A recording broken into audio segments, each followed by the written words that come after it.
All right, the gang is here. What is this? We are EIPMA.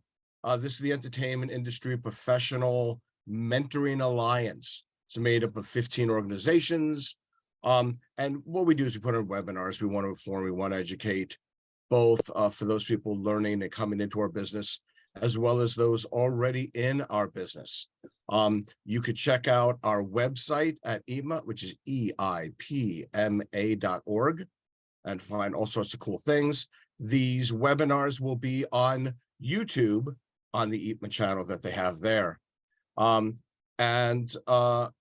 invite also a lot of people to go to our member organizations on NARIS, MPSE, CAS, et cetera, et cetera. You can find a lot of the other people there. Let me jump into who we have today. This is kind of great because it's sort of a combination of all the worlds that I live in. So it's pretty trippy that everybody is actually in here because they're all from different places, which is absolutely fantastic. I'm going to introduce people, and then each one of you can say a little something about yourselves and tell people hi, etc. But we've got the wonderful and amazing Andrew Sheps.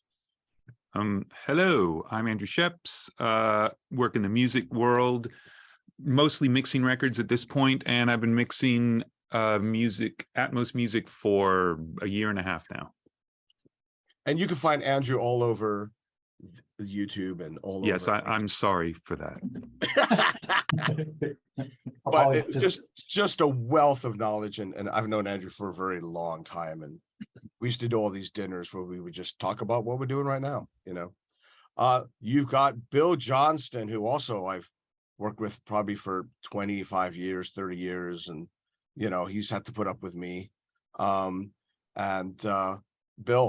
talk about, I'm the head of engineering for the Formosa Group. We're a company that delves into feature films, television, broadcast streaming, gaming, music editorial, feature and broadcast editorial. Pretty much anything with sound in it, we'll put our hand in and try to do something in it. But I've known you all the way back to the EFX days.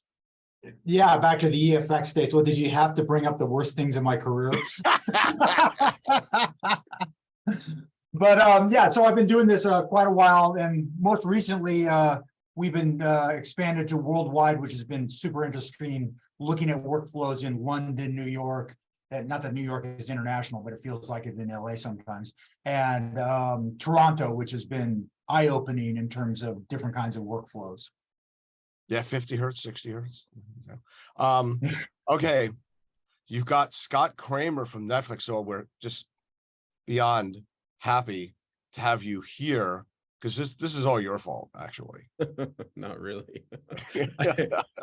So I look after sound technology topics for Netflix, emerging technologies that the company might want to get into, and help kind of shepherd the delivery specifications for Netflix, and trying to find ways to make delivery for movie and TV assets easier. But we're also getting into live streaming and games as well. So I'm learning a lot of new things there, and it's been a very humbling experience to find out how much there is in the world of sound that I don't know, and we don't know collectively at Netflix. So it's been fun. Isn't that the case? We're always just learning. Yeah. That's why I think it's great for the seminars. I think that all the seminars that we've had thus far have just been wonderful. We've had an amazing amount of people watching them. We've had a group of people online, and then after the fact, I think we're up to about 500 people per episode at least. So the responses we're getting are great, because it's a bunch of really knowledgeable people talking about the things that we all want to learn about or understand. One of the reasons I actually wanted to create this whole seminar is because I knew a lot about theatrical Atmos, because we've had lots of seminars over the last 10 years to talk about it. But as I started doing non-theatrical, aka Scott working at Netflix, all of a sudden I had to rethink how I wanted to do this. And there were so many questions, and I thought, wouldn't it be great, because there really were no panels about non-theatrical Atmos, especially in post. I know there's a bunch of music going on, but let me continue. Alistair. Hi. Yeah, I've spent most of my career in the game industry, shipping games, 10 years Electronic Arts, 6 years at Amazon Game Studios, and ran my own company for 10 years, and was heavily involved in the build out of the audio rooms in Amazon Game Studios in Seattle when we did that. So been around, shipped a lot of games. Yeah, I've spent many a GDC talking. We were talking to each other, and that's Game Developers Conference, and again, yeah, you've been doing some great stuff and such insightful. And then Mark Petty. Hello, I work for Gearbox Software. We are a video game company. Our IPs, I started out in 2004. I've been with them for 16 years. I started out as a sound designer, working on the Brothers in Arms series, and then moved into the Borderlands series, Battleborn. My life prior to that was 15 years in the music business, mixing music, and it's been really interesting it was interesting to make that transition. It's very similar to a lot of the sort of topics that I've watched on these webinars. The difference between sort of film post and games, linear versus non-linear. That transition is interesting and has different challenges, but yeah. It seems that like a lot of people I know come into our business from music. I think, we all want to be rock stars when we were younger or do something, and then somewhere along the line, something intrigues us. We like some toys and technology, and we go, ooh, how do I make this sound like that? And then off we go into the land of tone. So let's start off, we've had these 4 panels. The first one was on studio building and consumer products, which Andrew hosted and moderated. Then we went into music. Then we went into mixing post for non-theatrical, and then we went to sound design. We talked about all sorts of different things. I will say, though, that from the post standpoint, Scott, I think that Netflix has led the charge into something more than 5.1, in requiring many of their shows to be Atmos built, and then it goes and can scale down to, whatever the viewer has. I applaud, you and Netflix to help steer the ability for us to really get into immersive audio more than just 5.1. And I think it's fantastic, and we'll talk about more where you want to go. But any thoughts on that? Well, I think, Netflix came at it into streaming without any existing streaming infrastructure and had to build everything from the ground up. So it sounds difficult, and it was, but in many ways, it's all green field in front of Netflix as they're building the streaming architecture that powers the platform. And so then adding something like Atmos was, again, building it into a highly customized and extensive streaming network that had many years to ramp. It didn't involve reworking existing broadcast chains or working with other people's infrastructure. Everything was custom built, and many of the people who designed and built it were at the company. So it made it possible to get there quickly. And then the process of getting content on service, and there's the engineering, and then there's the people engineering, helping people along the path to start to adopt it and deliver it. We couldn't make it a hard requirement, and that's not the way Netflix works. Is we work with filmmakers to tell the story the best way they want to tell the story. And so if a filmmaker doesn't want to use a particular format, it's absolutely fine.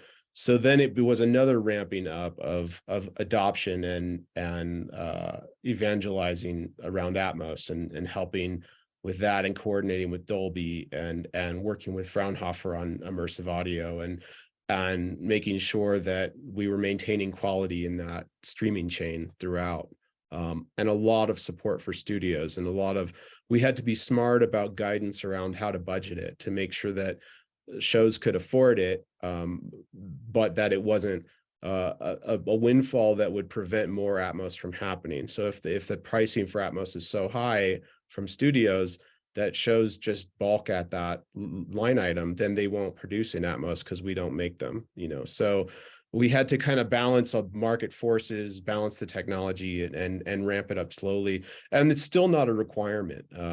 It's essentially a de facto requirement for fully budgeted, fully funded films and series.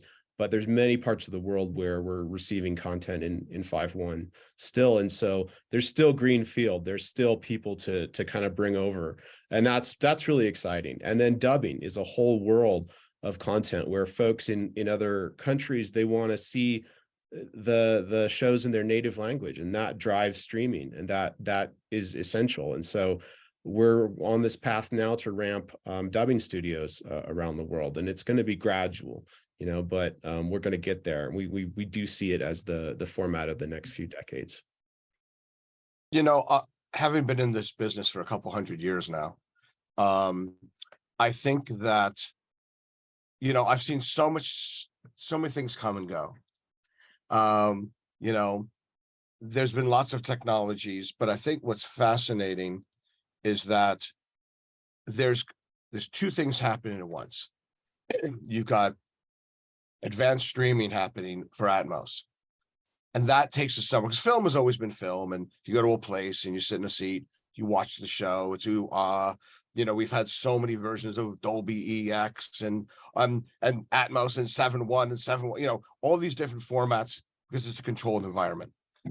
But now it's not a controlled environment. So many things have come to the consumer, even from RDAT. It's going to change the world, and everyone's going to have a set of cassettes, going to have DAT machine, DAT tapes, and that didn't work. And then 1-bit streaming audio, and that didn't take. And et cetera, et cetera. So everyone's been trying things. The other part, I think, though, that might make this a potential success is that not is it only on streaming, but it's in music. And one of the things that is fascinating, all my friends on the music side who have been like, trying to figure what's next. Now, all of a sudden, all these back catalogs need to be remixed and remastered into Atmos, where all of a sudden everybody seems to be working again. Andrew, what is your take on this resurgence in immersive audio where everyone's going back catalog and stuff? Well, there are two things. One is uptake by the artists is slow because they're not producing their music for anything other than stereo. And so it's very easy to pull that stuff apart and ruin the music. It might sound cool in the room, but the groove is gone and the relationship between the instruments is gone. And that's a really, really tricky balance to balance.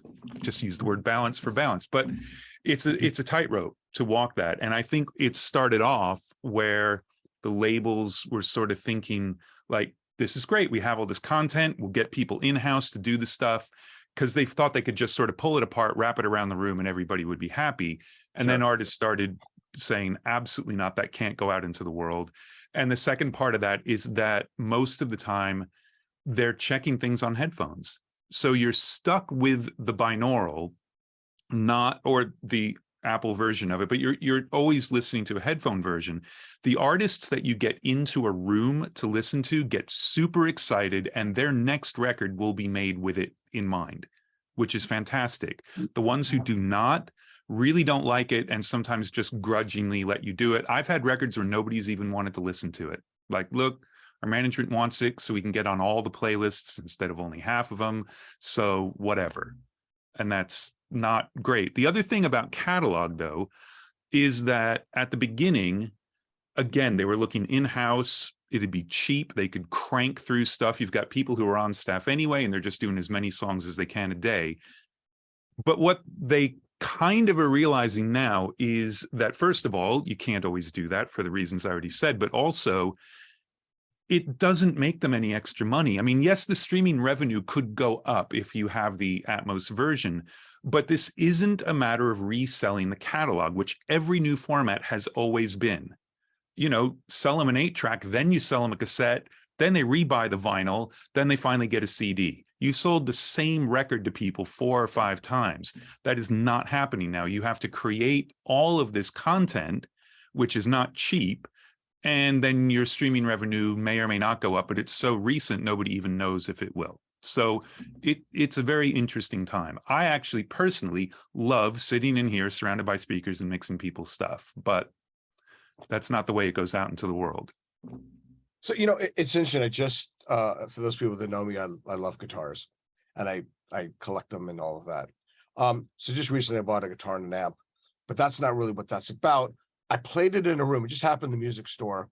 It had a wonderful slap echo, and it was a Tone King Imperial Mark II, and I'm playing it, and I'm going, my God, this sounds good, this combination. And then I started doing percussive, and I could hear the room, and I'm thinking, wait a minute, a lot of it's the room. that it's just exciting the guitar in a way, and I kept thinking, this is great. I would love to be able to hear music, not as much to get gimmicky and look, I'm in the middle of the drum set and the cymbals are behind me. And, to me, it gets very gimmicky. And I totally agree with you, Andrew, on you start breaking the glue because you try and have bands blend. But sometimes if you want to create an environment, and I'm not talking just putting a reverb in the back, but just being able to feel like you're in the room, you're in the baked potato, you're in something that all of a sudden you're hearing the band play in a way that it's not just in the front, but now you're kind of in the club with them, and it's a more of immersive rather than ripping it apart. Any thoughts on that front?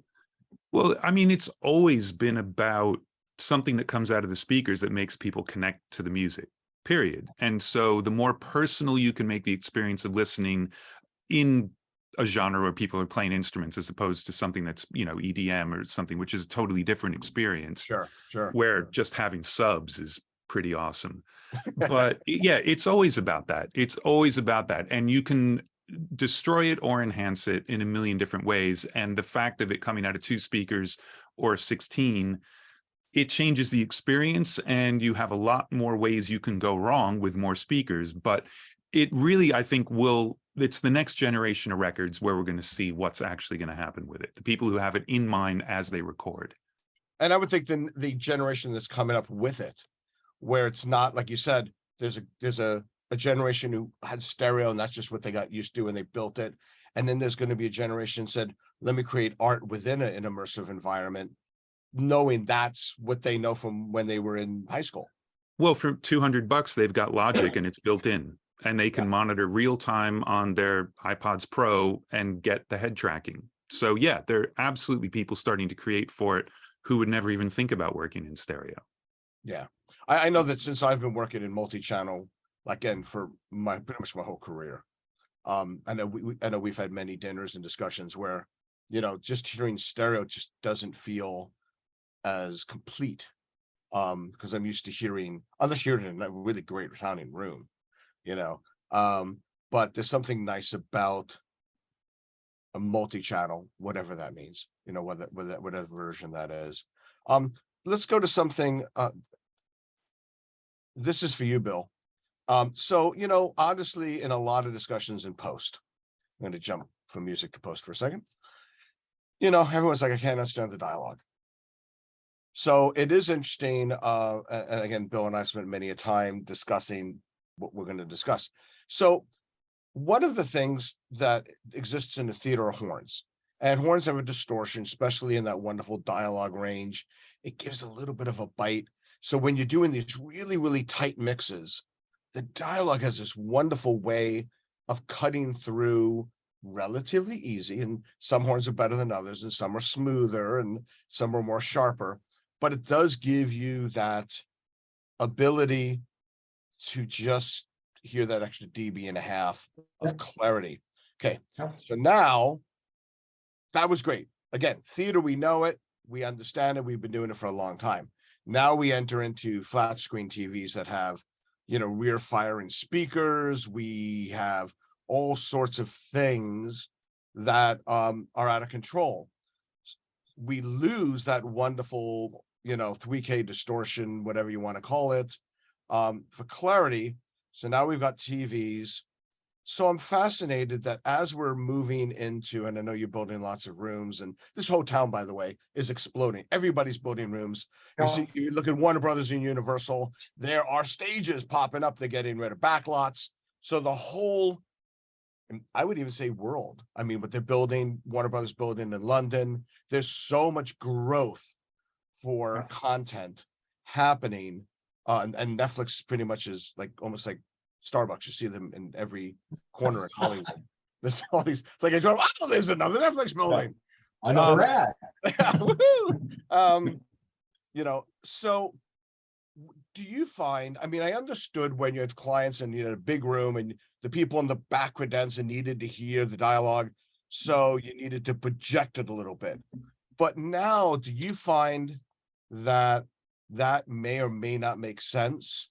Where like maybe dome tweeters and maybe smaller rooms, not for film, not for rooms that you're gonna go, it could be film or TV, but I'm talking about as we start mastering rooms, et cetera, any thoughts on the next generation of mixing stages? Well, it is interesting, and you almost have to separate Los Angeles, which drives so much of the industry, from what's happening in the rest of the world. And, here in Los Angeles, even for broadcast, which is going to be played on home speakers, a television, a sound bar, that's its primary destination. We're still sitting in a theatrical environment. We still build theatrical environments and we mix broadcast in them. So even though you're doing a 5-1 or a 7-1-4 mix, even, you've got speakers behind a screen. And that's not the best environment. And as Scott was alluding to, one of the things that helped to push Atmos through the broadcast chain was Dolby's tools were actually better than expected. The ability to fold down to 7-1, 5-1 in stereo in the RMU impressed the crap out of me. It really did. I mean, I really thought that's where it was going to fail. And that helped to make it so that it wasn't ridiculously expensive to create a one-trick pony mix that kind of made its way down the chain relatively good. But you're exactly right. In mixing in this environment, in a theatrical environment, it can be really problematic. We still to this day in features, when we go to a 5-1 mix, we put up small speakers and we master it that way. We don't do that in broadcast because who's got time? There's a lot of elbow pushing in broadcast on the faders to get through the mix. So in terms of building rooms, one of the first things I did at Formosa when we first built it, I said, forget perf screens. And we went with fabric screens, because they're way more transparent, and it takes tuning the speakers so that you're pushing the ever living daylights out of the high end to make it through these tiny little holes in a screen. A fabric screen, you just take all that, all the screen compensation goes away and everything. You get out of theatrical speakers, you get a more hi-fi sound. That's one of the things we did that it's been, and we even use that for features, and it's way better. But looking forward at the broadcast world, when I go to Toronto or I go to London and you see the rooms people are mixing in, you have ATCs up front with a screen. You have really more of a mixing environment that you would see in the gaming world or in the music world. You have, 3 ATCs and ATCs around you and some hi-fi speakers overhead, a nice OLED screen. And really, in many ways, that's a better way to mix for the actual environment that Netflix, for instance, is presenting to. Now, sure, Netflix is doing some theatrical releases and whatnot, but really the majority of the content's being heard in the best case scenario in that kind of environment, and then anything folded down from there, that's probably still a more appropriate environment to be mixing in. The problem is in Los Angeles, which drives a lot of this, you have mixers and clients who just aren't used to that and can't wrap their heads around it. And you've also got, as you alluded to, Scott, the problem is, anybody who's done a star show knows that, the gardener from the line producer shows up and gives notes. I mean, there's 30, we have to have rooms that are 35 by 25 in order to fit the 30 people in who come for a playback and give notes. And so I'm actually a big believer that we should be mixing like that. I actually had a fabric screen and some wonderful Questeds that I inherited when we took over the old Pacific Ocean Post for Formosa. And I left the Questeds in there thinking this is going to be great for broadcast mixing. I had to pull them out and put JBLs in. It kind of made me irp up a little bit, but that's what the mixers wanted. So you have to play the game between what the client wants, what the end product's going to be. It's just everybody, it's always a compromise to make something that goes through the entire chain. Yeah, it's interesting because I know we've had, God, thousands of hours of discussion on this. And like from my room, when I started again fresh, I inherited Mike Post's old mix room, Yep. which was just a wonderful room. And I was going to go screen and do the whole thing that you and I've always done together. Mhm. I decided instead to buy an 80-inch TV. I used barefoot. I like barefoot speakers. I've got Yep. 2 groups of them, and I wanted to hear it because I was looking, like I feel like I'm always a student of what we do. I'm looking at what the music industry is doing. I'm looking at what the film industry is doing, and I'm looking at what gaming's doing. And yes, I do realize that most of the shows we do, unfortunately, on the film side, last in the theater about 2 weeks. And then it goes straight to consumer. I mean, there's a lot of money made within those 2 weeks. Don't get me wrong, but it's a very short window. And I always tell my directors, don't skimp on what we call the near field, because that's what's going to last 30 years or 100 years. The theatrical will be a very short-lived. So let's not poo-poo the near field on that front. So I built it where I built, like, basically for me, I changed the concept. I built a giant living room, taking what I saw from music and Hans Zimmer and other people, and I tried to build an environment where I thought people would listen in. And so when they play back, that's where they're going to hear it most of the time. And then, so when I'm designing, I'm doing my near field mixes in that room. When I do theatrical, I go to a theater. I go to a film dubbing stage. But now all of a sudden the translation, and they come up and they sit. It's a much more, not them and us, but much more intimate. And that was sort of my solution. However, with the Barefoots, I also have the JBLs because of the horns. For Because I for wanted to theatrical hear that translation. fight.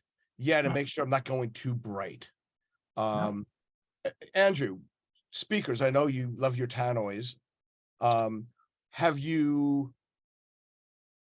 you have another set of speakers? Or I remember the days where we used to run into the car, pop a cassette in the car. We wanted to see how the mix sounded. What's equivalent for you these days in this format?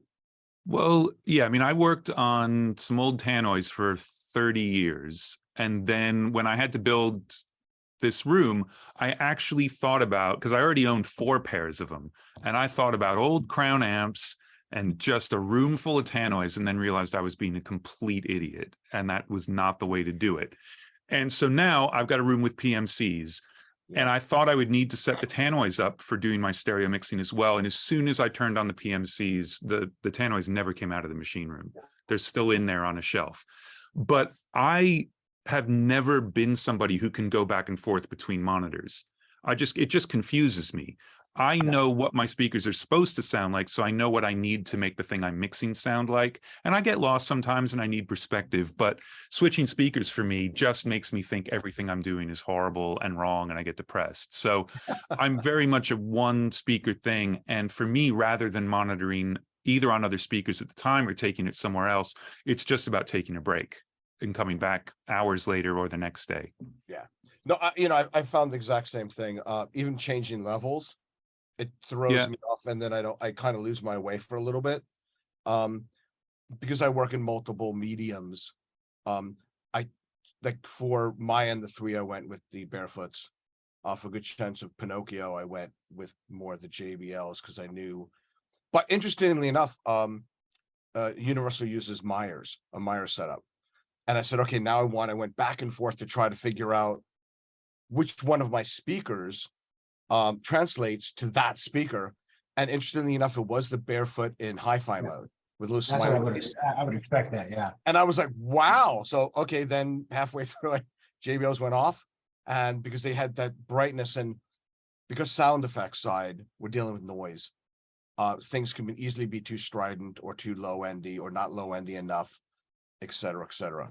Scott, what, I was fascinated. I mean, just totally fascinated in our last conversation. What percentage did you say of people listening to Atmos? It's about 1%, but it's growing all the time. It's growing steadily from small numbers. And so I know we're going to get into this, but we're starting to think about all these investments, these massive investments in immersive audio on the production side. How do we get them into the ears of people in a pragmatic way? And that's where stereo comes in, because the stereo consumption is about 70%.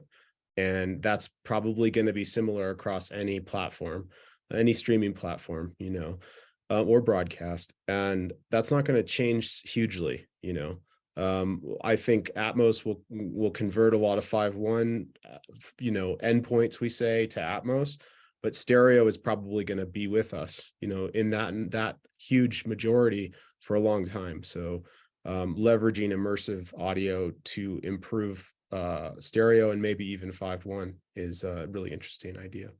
So now what's interesting, I think, that, I've got a son just turned 19. And I've watched, his way of consuming content, which usually tends to be an iPad with headphones, or a game machine with headphones. And, my wife and I would like to sit in the big lazy boys, the home theater setup, watching TV, and he's usually upside down on the staircase, ingesting his content that way. I know when I started doing gaming, we started with 7.1. It was 7.1 with sub. It's going to be great, and rocking the room and make it feel like a film. And now pretty much everything seems to be in headphones, or a lot of it. Probably because nobody in the household wants to hear it. The nonstop explosions, and we're playing Call of Duty, and et cetera, et cetera. Do you find, like, we have Roku? What I do in the mornings, because I'm usually up before everybody else, and I don't want to be popping on news and stuff like that, Wall Street stuff. So I pop headphones on, just right into the Roku.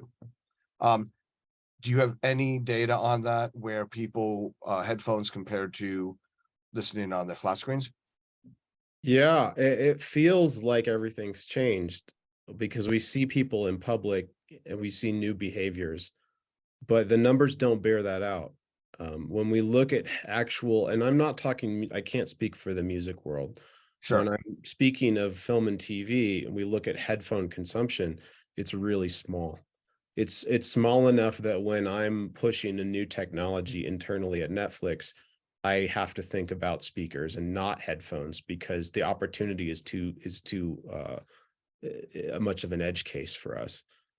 So people are on headphones when they don't have another option, often for film and TV, or when mom and dad control the nice listening environment and they want to be in their room watching their thing, often is what you see, or you're on the subway platform, or you're out in the world, and that's highly visible. It's also new, people weren't watching on their phone, and so what's new is more noticeable too. The funny thing is, we'll get to binaural, we'll get to headphones, and many of the cell phone makers are working on that, because it's a great way to differentiate your product, and improve a cell phone. But in terms of Netflix addressing it, we're looking at the biggest opportunities are around built-in speakers in devices. Oh. Yeah, I see a lot of the telephone companies, buy a new iPhone and get either Apple TV for a year or Netflix for a year. And there's always a tie-in with the mobile device or an iPad or something. Have you seen more consumption in mobile technologies? I mean, and is it data that you're able to see? Because I don't know what the data is around the world. Yeah, there are mobile first countries. This is an important detail. There are places where the majority of consumption is on a mobile device, and TV in the living room is not done. And then there are places that are a mixed bag, and there's new playout formats and endpoint devices that never existed 3 decades ago. A huge number of people watch Netflix on laptops. And that's just the way they do. And I've done that at times in my life, you know, or when I'm on a road trip, or a lot of situations in a hotel where I'll be on my laptop, because it's a heck of a lot easier for me to quickly pull something up on my laptop than on the hotel system, you know, that's on the wall. So these are new things, and they account for, you know, if you aggregate them all, that's a lot of consumption. But by and large, the living room experience with a TV is still winning the day in what we're seeing around the world, with the exception of those mobile first countries. So, which opens up a fascinating discussion. So if somebody's doing dubbing for another country, and that country happens to be much more headphone based, do those people then that remix for that foreign dub master to support a more headphone based community? I think it's something people are thinking about, and there's psychoacoustics there that are happening. People are making different decisions.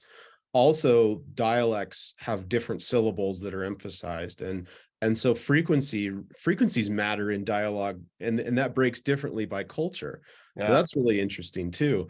Our guidance for dubbing is match the original, but we see situations where dubbing mixers say, you know what, this doesn't work for this particular language that we're working in. And so it's safe and easier and better for us to keep the guidance very simple, match the original. But we always build into, you know, exceptions for every rule. Even specs, there's exceptions for every rule.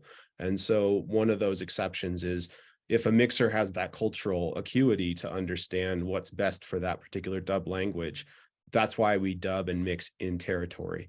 We want a native speaker from the territory making those decisions, and sometimes second, you know, making their own refinements upon the original if it's needed.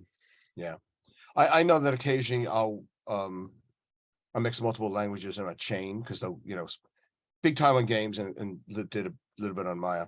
And I was fascinated by the different languages, how they were affecting, especially my dialogue chain. We've everything from what's excited, Weaver wise, to the way it's compressed. And I would have to redo it, because it just wasn't translating exactly the way you would think it would, because each language, you know, Italian is way more dynamic, I have found, and some languages are much less and more consonant driven. Absolutely. Andrew, consumption of music. You know, we all used to love our stereo systems. Do you find now music consumption's headphones, computer speakers, speakers? All of the above. Yeah. You know, I'd love to say people are listening to Atmos music on speakers, that speakers being more than 2. It's not happening a whole lot. Yeah, it's everything. I mean, to the point where, like, if you hold your phone up this way and listen to an Atmos track, it sounds mono.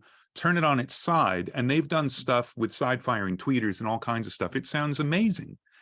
It's really good. But I think at the moment, the headphone translation for anything other than music is fantastic. There are many times I've been watching something from Netflix in a hotel room with headphones with tracking, and I would swear their speakers on. I take the headphones off because I think somehow I'm cranking it in the room. So Yeah. that sort of suspension of disbelief is really, really strong when there aren't the same sort of tonality strangenesses that happen when you do it in music. And so headphones are the primary way people are consuming it, and headphones are very problematic at the moment for music. So, but all those encoders, to me, I look at them like MP3 encoders. The first MP3 encoders sounded horrendous. Yeah. And now in a double blind, there isn't anyone on the planet who's going to tell the difference between 44.116 and a 256K AAC. It's just not going to happen. I mean, all right, there are probably 3 people, but that's all really good. And that's what I'm hoping will happen in the evolution of the headphone playback. And I think it's worth noting, if I could jump in, that, Dolby Atmos technology, which is where we've derived so much of what we're doing right now, was in many ways a compromised format. Before that, years and years of psychoacoustics and binaural experiments went on. And then Fraunhofer came out, the inventor of MP3, Karl-Heinz Brandenburg, came out with the EOSono system, which was the first immersive film system long before Atmos that we demoed at Todd.io back in the day. And that was not just level-based panning, which is what Atmos is. Atmos is, we place it around the room by creatively having a system that level-based pans. That was actually vector-based panning, which include all kinds of additional pin AQs and various things to make the sounds more three-dimensional in space, which then applies to a binaural mix because the data is already in the system. So there's a lot. We're only in V1.0 of immersive right now. And as Andrew was alluding, different algorithms and different stuff, all those things need to be improved up and down the chain. Now, at the time, that EOSono system was wacko and super cool, but just too damn complex to marry it to the market. And that's one of the brilliant things, as I mentioned before, that Dolby did to kind of go, here's what we can do in a very practical way. But it's not over. We're not, this is not the end point. This is the beginning. So what a great transition for that. And yes, we spent many times on the EOSono, and that was great fun. Similar to what MSG is now looking at doing on the Sphere, basically beamforming audio, which is a whole fascinating discussion.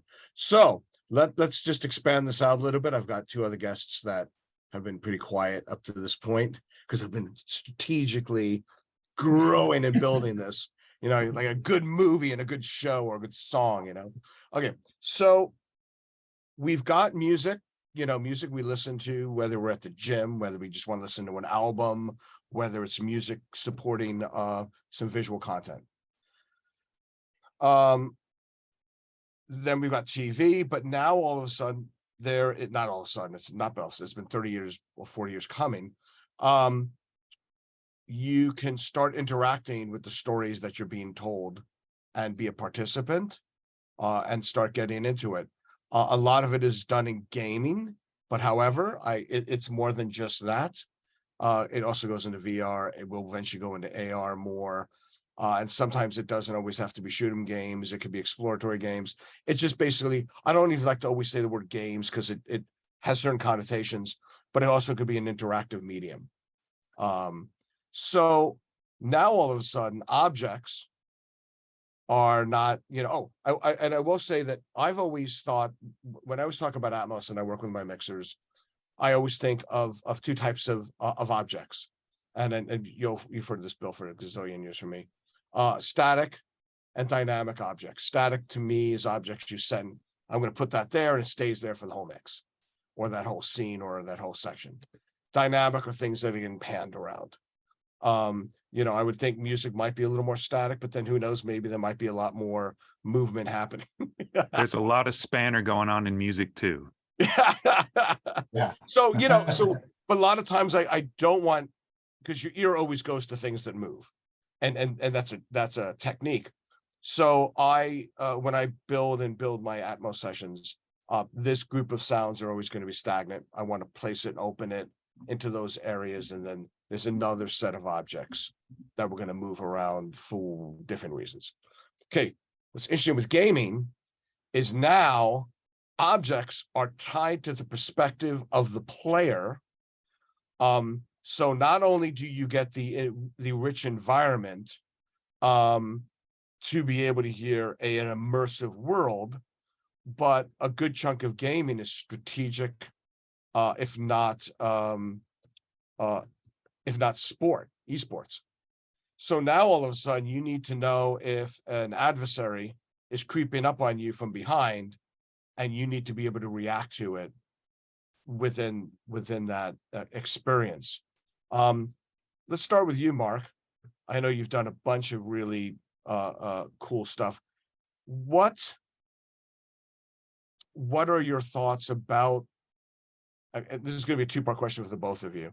What are your thoughts about Atmos in the gaming environment? And if so, how do they play it? Do they play it on sound bars? Are they using binaural technologies to be able to hear spatial information, especially behind or high, if there's a shooter above you, through headphones? Give me your thoughts. Yeah. So when we built our Atmos room in 2018, it was a difficult conversation because I was basically saying I need 714 because that's the future. But everybody's listening in headphones. Why do you need to mix in that format? And it's been great to watch the rest of the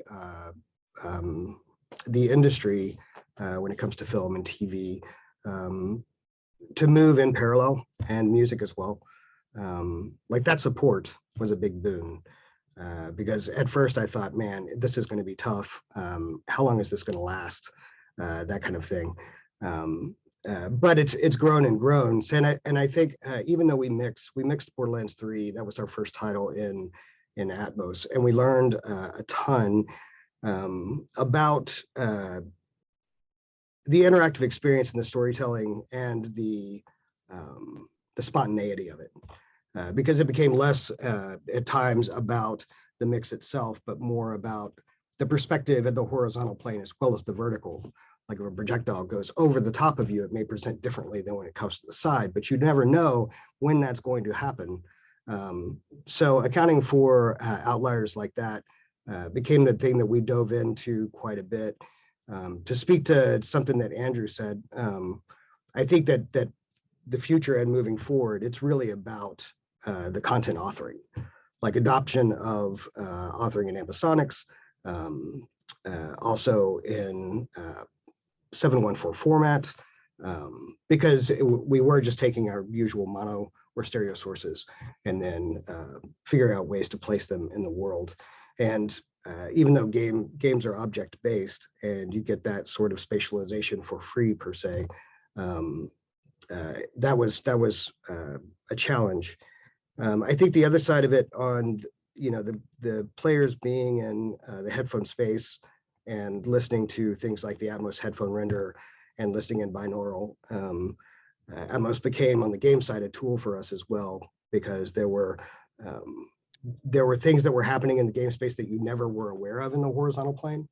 So in 5.1 and 7.1, you didn't realize that when this guy did a reload, he lifted up his rifle and all of a sudden the reload shot to the heights.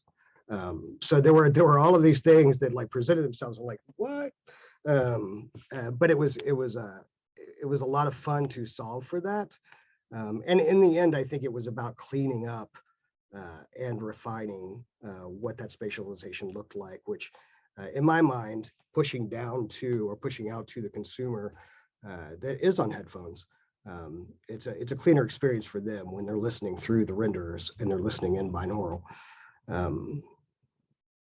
Yeah, so it's been an experience, but I do think that it's moved past the mixing phase, the post-production phase, and moved more into the content creation side.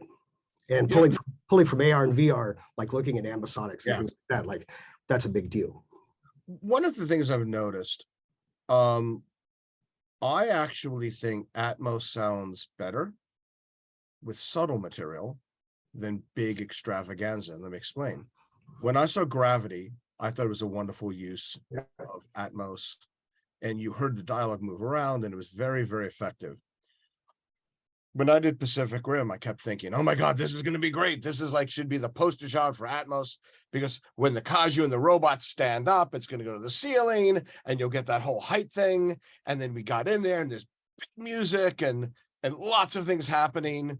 And what I noticed was the contrast went away. And all of a sudden your ears are going, oh my God, there's too many. It's not a 3-ring circus, it's a 100-ring circus. And now the contrast isn't there. So being able to hear vertical specifically, which I know our ears are not made for, but all those subtleties get masked. So as you get into a game, you know, what's interesting is a lot of times the music will not be in Atmos, or will be subtly in Atmos, or will just be 7/1. But then you got this thick score, and then you got all the sound effects moving around. Do you find you're constantly fighting to unmask? Like when I did Doom, it was really hard. The music and the guitars was so thick, it was hard to hear anything through that. So in gaming, because of the dynamic nature and also the nature that you don't have the control as a mixer to control any specific moment, both of you, Alistair and Mark, what are your thoughts on this? We just did had a showcase demo at GameSoundCon that we worked on with Epic, and for that we took the music and pulled it out completely out of the front channels. And it was, you know, this pads, we had, you know, a very ambient flute up in the height, in the rears, and strings and pads pulled back, and that was incredibly effective. Interesting. Yeah, it you know, the music was sort of these pads. It was there to enhance the, you know, the feel of that level. And then the front was all completely free for the sound effects of, you know, crows flying up and flapping banners and fires or what have you. So what we were trying to do with that demo is show the possibilities of spatial and where you can take this thing. I think it's a very effective demo in showing that, yeah, music completely out of the front channels, which is not normally how we think about these things, was a great way to go, you know, and obviously specific to the different types of games and genres and all that kind of thing, right? So It's funny that you say that. I kind of, on my end, the three, I kind of did that, where I want, because there are lots of choirs and strings and you know, kind of stuff happening, and there was so much stuff happening in front that I kind of pulled, which sounds amazing in a multi-channel environment, but it just cleaned up and allowed the dialogue to cut a little better. There was music in the front, but a lot of it, all the drama was front and sides. So it gave that ability, because only so much content can come out of. Well, that's why I always encourage people to study psychoacoustics as much as they can, because everything you're talking about is psychoacoustic principles that were proven in the 1940s. You know, how many objects can you concentrate on in a time? What does your brain do to things in the peripheral? It ignores things. What does it do to anything that's up front that's in the way? It gets confused. And those are all, you know, that's, you know, what you did, Alistair, there is super interesting, because you just pulled the stuff that wasn't needing immediate attention out of the plane that your ears actually hear things well and can localize. You can't localize over your head very well. You can't localize behind yourself very well. It just doesn't happen unless it's discrete and has a lot of motion. In those two cases, you can. But once this is one of the problems with feature film Atmos mixes, you go see them and you're like, wow, it's just a big mush. You know, and I always tell the story that the first time we experimented with overhead speakers, the mixer Lon Bender kept bringing the fader up and going, as soon as I can hear it, it's too loud. Yeah. And that was, you know, and so that's the principle you're talking about. I think we just actually, I was just working with the developer this week that they were having some issues with Atmos, and we got it sorted out, and what they fed back. And this was a game where the camera is sort of like a top-down view over a larger side, and after he worked with it for a while, he said what they discovered is that they had to be incredibly selective about what they were putting in the heights, you know, the airplanes and stuff, and once they did that and narrowed down to very specific things that were most important to be up there, you know, the whole mix is working much better that way. And technically, there were some technical issues with too many objects flying around and things like that.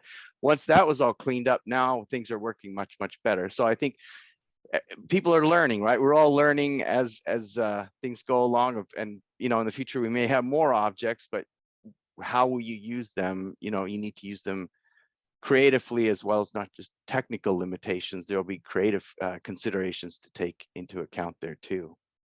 One thing I noticed in VR, and again, I've been doing gaming almost as long as I've done film, is that in film, you've got something you're looking at going forward. Music's a little different, but in gaming, you actually are living in a sphere. So in esports, you actually want to hear sometimes things behind you. In some games, you don't. You only want to see that which was in your cone of vision. So then you have to taper down. You know, it's not just bring the volume down, but it's also frequencies. You know, there are certain frequencies that you don't want to be behind you because it'll be distracting, unless that's the point of it, where you want to turn the player around because there's information there that they need to know about, again, to react to. With that said, so a lot of stuff that we do dynamic EQ, we duck, we bring down certain frequencies of certain instruments or certain sounds to allow other ones to percolate up, to be able to focus on. So obviously, in the linear formats, it's easy to do because you can actually do it. You can automate it, you can build it in. Now in gaming, I know I don't want to go, we're gonna do another seminar, by the way, on gaming and immersive audio and dig deep, but I'm just trying to tickle this right now. So not now you're in Atmos or binaural, and how are you controlling all of the different frequencies? Are you find you're doing frequency-based compression, frequency-based dipping? What are some of the techniques, both Mark and Alistair, that you guys are looking at to de-emphasize, to unmask, whatever words we want to use, to bring certain sounds at a given moment to the forefront? I think that there's a lot to unpack there because it involves more than just EQ and ducking. Like the first for us was with Atmos to simplify, was to deconstruct and start to prioritize what's important to the player or the listener, even more so than we did when we were in just the horizontal plane of 5.1 and 7.1. Secondly, starting to, we actually have an Excel sheet where we have it broken down into categories of sounds. And we look at what the frequency range of those sounds are and where they want them to live. And we talk to our designers about, hey, like this is where this should really have its bell. This is where this should live. And of course, there's outliers there. There's certain times when things need to move around.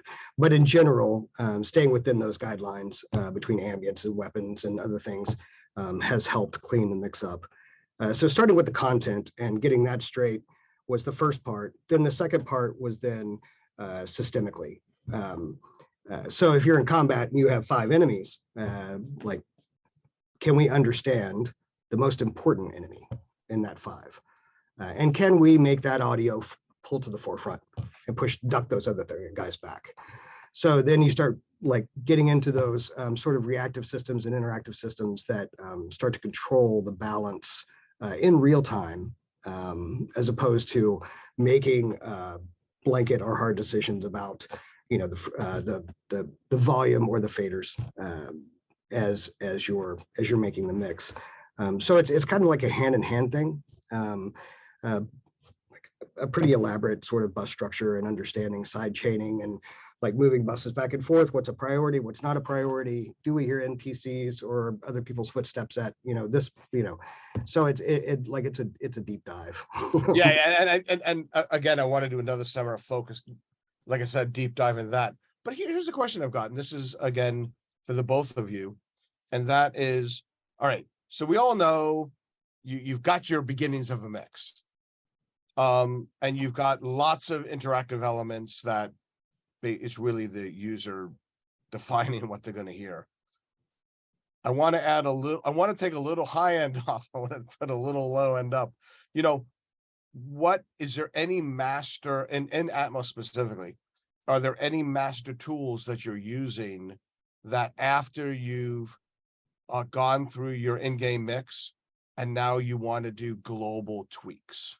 I want to add a little bit of shine, add a little mag air, you know, just something that give it a little, tell me about that part of it, much higher. And also, what do you listen on?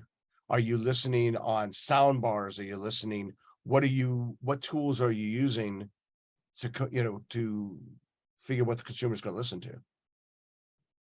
Well, I'll answer the last question first. I think we know from talking to partners and things that a lot of gamers are listening on headphones, more than 50%. And depending on the genre and the platform, like for example, shooter games on PC, super high competitive stuff, that is a much higher percentage playing on headphones. So we know that's important.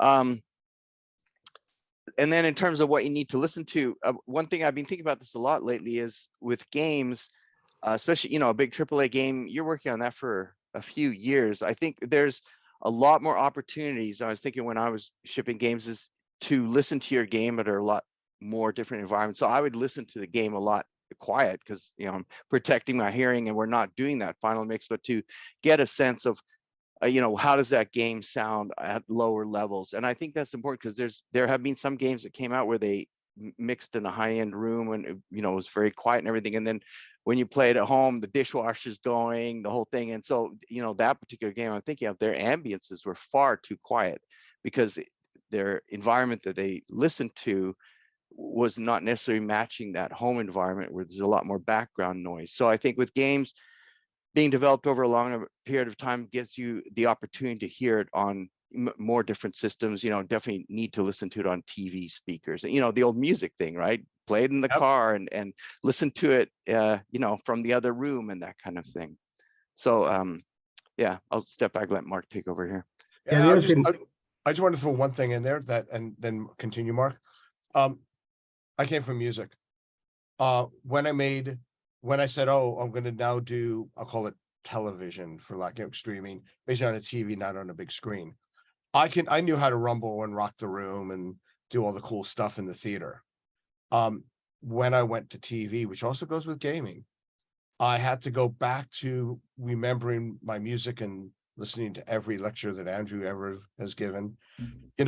I no longer have a sub per se. Now, how do I get that kick? What we did with kick drums and toms and some bass guitars tricks with 1176s and all these kinds of Pultecs.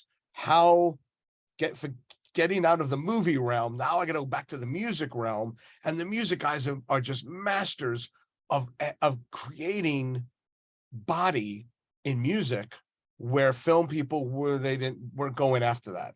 Now we're going back to TV, and I'm pulling out old toys and thinking, wait a minute, this is a cross between music and what I know from film, and there's so much to learn and just hear the masters and just find the subtleties and the approaches at it. So now, sorry, I wanted to just throw that in there, Mark.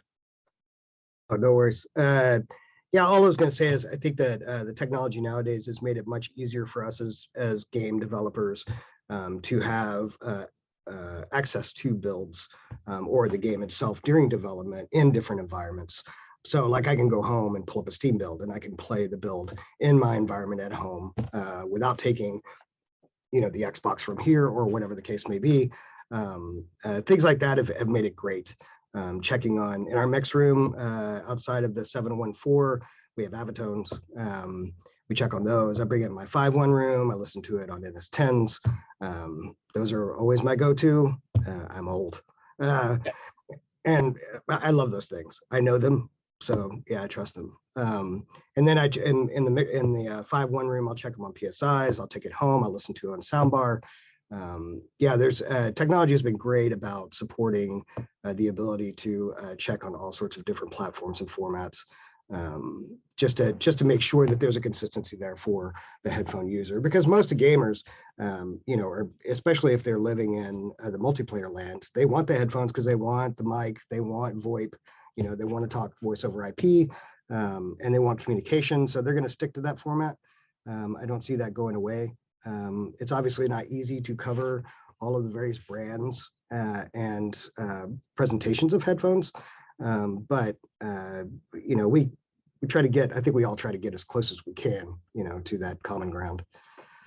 And it's interesting that I think I'm one of the few sound designer editors that have many multiple speaker types in my room, as Bill can attend to. You know, because I've got Barefoots, then I got JBLs, and I've got small speakers, and I got headphones, because I work in so many different industries. And one of the things I like about the Barefoots is they have a 4-position switch that allows it to go from Oratone to NS10-ish. So it gives me different perspectives. So then when I bring the volumes back and I listen to it on multiple formats, it sort of gives me a rough estimate of, you know, if I make a big creature and he's doing his giant metallic footsteps or big thumpies, do I just lose it? Does it just go away? Same thing in gaming all the time. You know, so this is both, let's say, for Andrew and the gamer guys, Alistair and Mark, and even Scott, you know, or everyone just jump in. So when I came in on my journey from film to VR, I said, yeah, you know, and Andrew and I've had many conversations, or usually I keep talking and he listens to me, you know, like shaking his head. We talk about speakers. And so I kind of have a vocabulary of studio speakers, everything, you know, all the different types, like it, whatever. Then I went to headphones and I knew nothing about headphones. So I went, great. What are people, other than Beats and other than Apple earbuds, what is the de facto headphone that people should, you know, that you want to listen to your product on to be able to make adjustments? What are your thoughts on when you're checking your mixes and checking your stuff? Anybody want to jump in? Is there a type or a brand or anything? Well, I mean, I can jump in. I use cheap Sonys because I know them. And I really think this is the core of that entire discussion. It doesn't matter what you mix on. It's completely irrelevant. It has to work everywhere. Yeah. If it sounds good on all 4 of your speakers and sounds terrible everywhere else, that's not a good mix. And Right. you used to have in theatrical, you knew exactly what you're going to play back on. So you could go in very extreme directions because you were controlling the playback. Now, not at all. And I think the one place where games have it even harder, when you're mixing a show or you're mixing music, you know what's happening at any point in time as people listen. And you can let certain elements borrow frequencies from other elements. So guitars can borrow low end from the bass, et cetera, et cetera. Whereas in a game, you have absolutely no idea what's going to be playing at the same time. You'll have an idea within each part of the game, like, okay, the music is most likely doing this, but it's so variable that I would imagine you've got to really work encapsulated on each sound because you don't know what it is that you're even going to hear at any one point. We are able, though, to do dynamic mixing. So, for example, the last game I did at Amazon was a driving game, and I built in a dynamic EQ that when the voiceover came in, I was ducking the stuff, you know, around 1K, and that was completely interactive because we never knew when the speech would fire off, but we did know when the speech fired off. And you're able to, with they're called, you know, real-time parameter controls, we are able to control elements of the EQ or, you know, various aspects, ducking dynamically based on what other things in the game are doing. And we're even able to build in, you know, sort of artificial intelligence. For example, you know, the AI, which of the enemies is actually targeting you versus other, you know, NPCs just randomly firing things at other things. So you can intelligently mix that and boost that enemy that is actually targeting you and make sure that the player can hear them more than they can hear other enemies going on in the game. So that it's possible to build in intelligence into that mixing process interactively. But since that's rendered on device, do all platforms support that in the same way? Is there a spec so that you know that's going to work everywhere? That's happening in the game, within the It happens in game, the game engine, yeah. in the middleware is where that's happening. Oh, and right. Okay. Then it gets, so you haven't given the audio out yet. right. Right. No. And that's why it takes 4 years to release a game these days. I mean, that sounds like an incredibly, I mean, great. You can get to that granularity, and you must drive yourself nuts with that ability to control that. I mean, that's because that can go so far. but like CG shows, you know, you get a year to work on the show, but the reality is everything's done in the last 30 Yeah. days. You know, and I've seen, there's been many a game where, you know, people just park themselves and bring a sleeping bag. Just kind of like, We are still at the end of the line, yeah. yeah, you know. Mhm.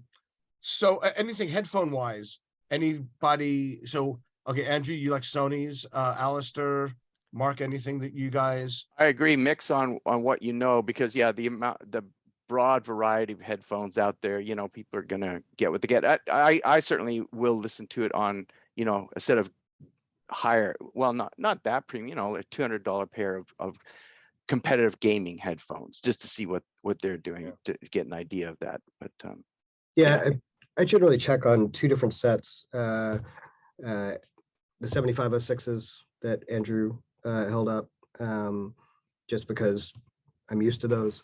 But also on the other side of that, I'll use like the Sennheiser 800 series. I like that their model for closed backs. It feels somewhat transparent and not quite as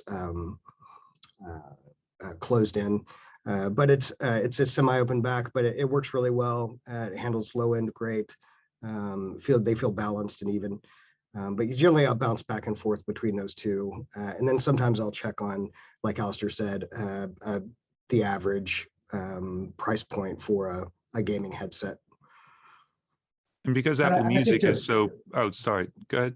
Well, I was just going to say, to your point, Andrew, it doesn't matter because it's about the experience of the mixer. I mean, the mixers that we have in broadcast who are listening in theatrical environments are hyper aware as they're mixing as to how that's going to translate onto other formats, because they've been checking it at home. They've been checking it on the earbuds. They've been playing it on their iPad.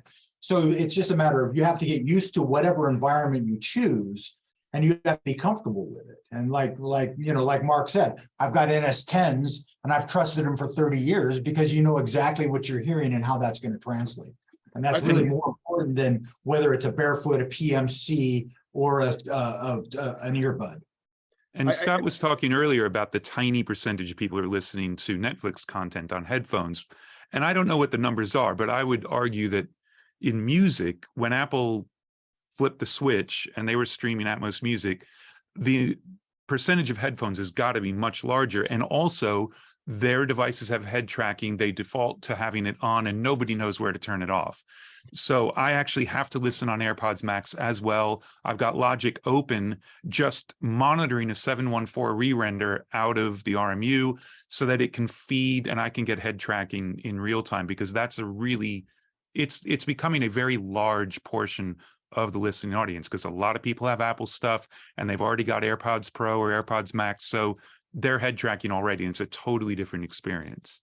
yeah, for me, And I was interested, Scott, that you mentioned, when you were talking about the statistics before of who's listening on headphones and whatnot, have you broken that data down into 30 and under and 30 and over? Because let's face it, the broadcast market is, there's a lot of listeners from 30 to 80. But I would venture to guess that under the age of 30, those headphone numbers are completely different than 30 and over. Yeah, I haven't dug that deep. A lot of the data sits there until someone decides to build a particular dashboard in the platform to pull it and visualize it. But when it comes to headphones, another thing that we have been keenly aware of on this binaural journey is we all hear differently. So that's the real mind-blowing part of it. We all perceive color differently and we all perceive sound differently. And so in our little group of golden ears listeners at Netflix, some people love Audi's headphones, some people love Sennheiser, some people love Bayer, and that's probably not just personal opinion, but a function of the biology of their hearing and those differences. So it's quite the rabbit hole when you think about it.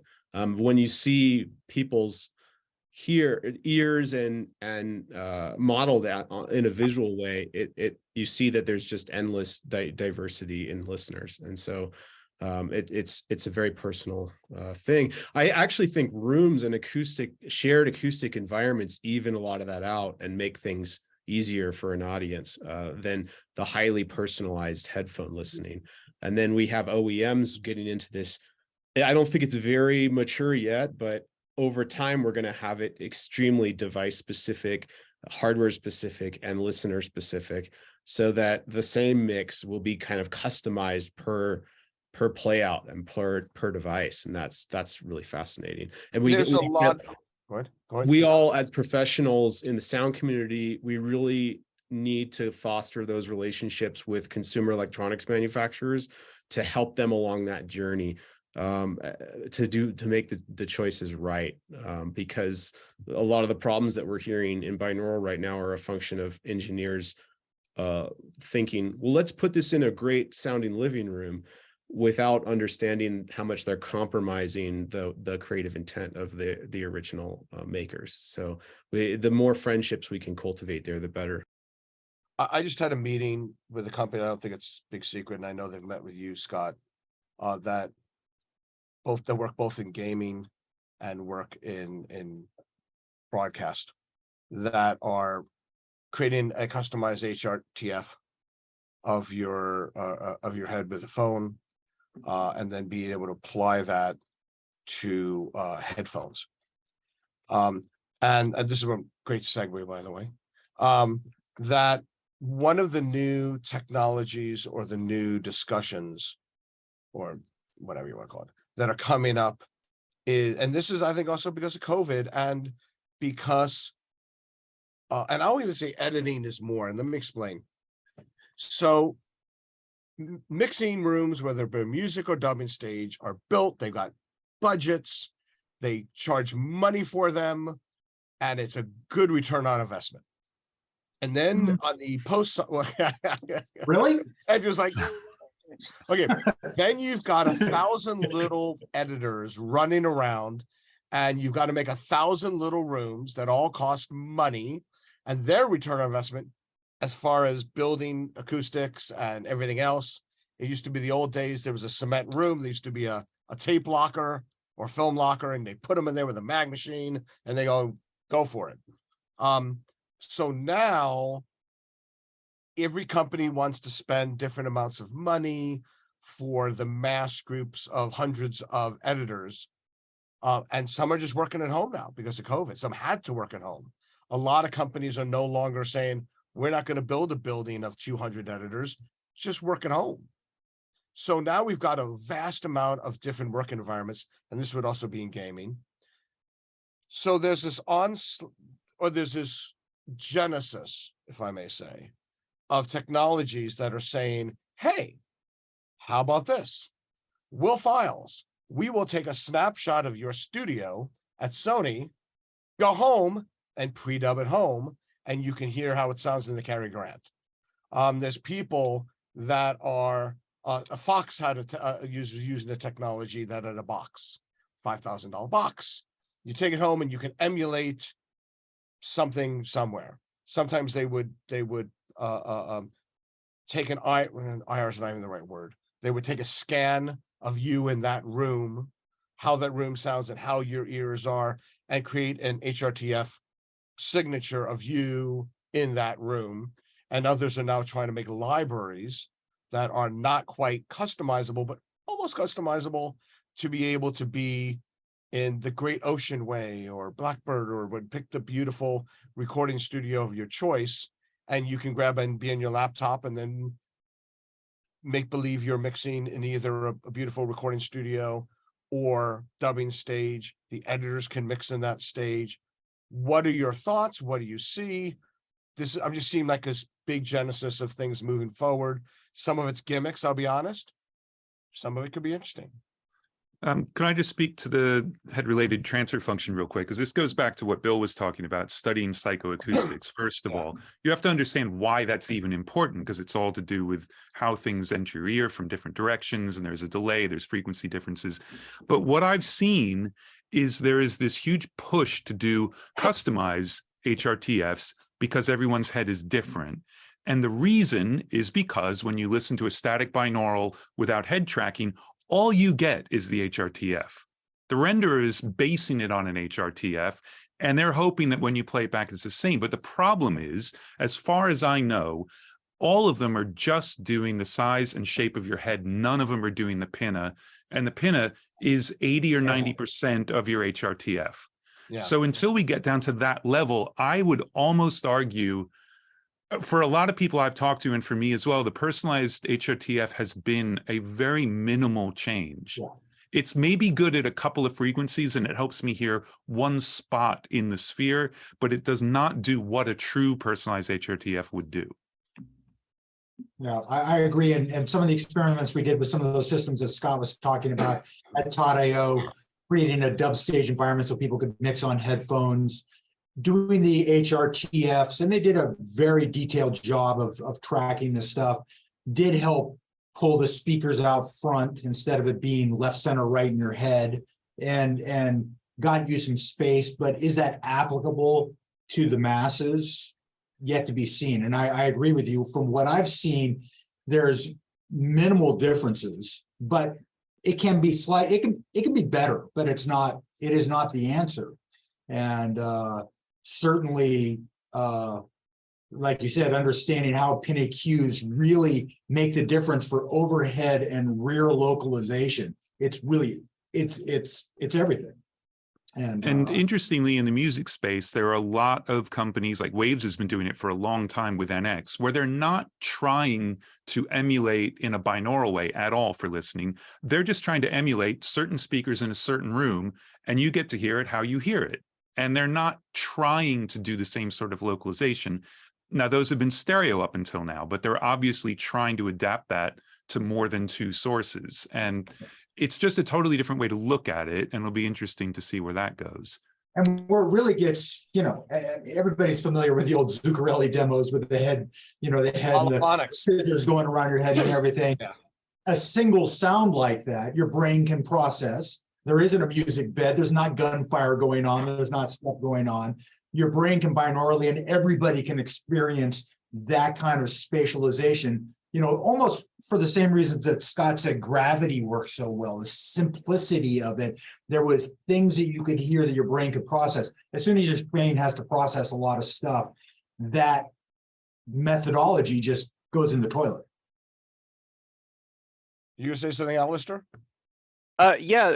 Dolby actually is currently running a private beta on personalized HRTF, which is a lot more sophisticated than what you're talking about. And so it's not widely publicized because it's still in a research phase, but they're combining that with machine learning and the captures, there is better stuff coming and available. We make that available to, game creators. And I think on the music side, if you ask for it, you can get a shot at that as well. Interesting thing about the HRTFs is we're finding for the game related ones that we're moving more and more to almost an anechoic room for that, because in games we're finding that the game developers are more interested in applying the environmental reverb from the game and not trying to emulate the room that you're listening to it in. Yeah. So there's definitely research going on with that internally at Dolby. That's that will help music. Go ahead. So I'm just going to say that will help music a lot, because of course what the problem is now is you're always simulating a room, and for kick drums and vocals it destroys them. Yeah. Right. Yeah. And even in the post market, when we're building theatrical mixed rooms and broadcast rooms, I would say they're twice as dead as they used to be in the past. For the same reason, you just can't have, it's no longer, early reflections and make it big up front. It's about containment of sound so that you take the room out of the equation, so it translates. And I think, theater used to come from stage theater, and there was an art to acoustics to help amplify and make that theater rich sounding and beautiful sounding, because that was the artistry of building theaters. Concert halls, theaters, and then they became movie theaters. Mm-hmm. And now all of that has changed to, 25 theaters in a small box at the mall, and the days have evolved. You had a question, you had a comment, Scott? Yeah, I agree with everything that's been said. I think on the pro side, it's there. I mean, I'm always a skeptic in all these things until I get a good demo, and then I'm a believer. And it was the Smith Realizer and a company called Bach DSP out of Cambridge, and then the Sony VME that really like fooled me completely. And I said, okay, this works when you model everything, you know, even without the pin part of it, the rest of it. And knowing the room, being familiar with the room helped a lot. Fooled me completely. I know mixers who they moved back. I know a particular mixer who moved to North Carolina because he wanted to be there and left his room in Burbank. And he said, I don't need my room in Burbank because I have it in my headphones now. And so I know pros that do it and swear by it. Not as their first choice, maybe, but for convenience, you know, when they were on location somewhere. On the consumer side, the irony is the research has sent us in some specific directions. We do see a little bit of a preference consumer wise for spatial audio in general, but it's like a 55% to 45 kind of thing. Then there's people who are strongly preferring spatial, people who strongly prefer direct traditional stereo. And so it's this gray scale of preference out there. Now, obviously, that's shaped by the experiences that we have access to and our expectations coming into those tests. The other thing that has been a little disappointing for us pros is that the pros tend to prefer what we were just saying, which is the really clean environment without a lot of room sound. Unfortunately, what drives sales and what consumers love is a really noticeable experience that's like obvious. I put in these headphones and it's, wow, this is totally different. It's all around me, you know? And so that's what's driving a lot of people, consumer electronics companies, trying to move units in the direction of like a big room on it. And so, you know, then I'm on these calls with folks and they're going, you know, we did this great living room simulation and we're putting you in a living room. It's so great. It's like you're in a home theater in your headphones. I said, but it's not a living room. It's fake digital reverb that you're throwing on our mixes.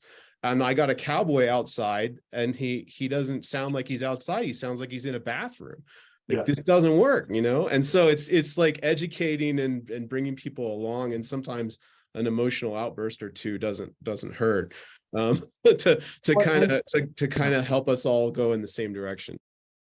And the consumer experience can be pretty horrible in a lot of ways. I mean, I'll be sitting at my house wondering which mix I'm listening to. Am I listening to a stereo fold down of the 5.1? Am I listening to the 2.0 that was released? What am I, you know, and you go on to different boxes if you're on a Roku or an Apple TV Plus or a Samsung TV. The consumers don't know what they're listening to 3/4 of the time anyway.